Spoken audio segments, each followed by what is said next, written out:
Kurban Bayramı'ndan bir ay öncesinde hazırlıklarımız başladı. Vekalet sahibi hayırseverlerimize giderek yapmış olduğumuz çalışmalara birebir anlattık. Kendilerinden almış olduğumuz vekaletleri de kurban organizasyonumuzda mağdur ailelere dağıtmak için söz aldık. Bu süre zarfında bize destek veren tüm hayırseverlerimize buradan teşekkür ediyoruz. Allah nasip etti.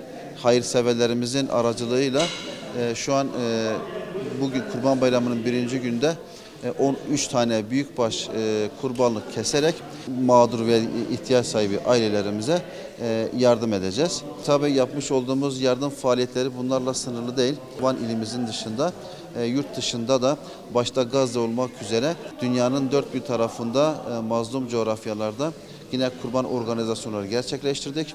Bizler Van'da hayırseverlerimizin aracılığıyla başta Gazze olmak üzere Yemen, Afganistan, Suriye, Lübnan, Asya kıtalarına yaklaşık sadece Van'da 600'ün üzerinde hisse gönderdik. Tüm İslam aleminin Kurban Bayramı'nı kutluyor.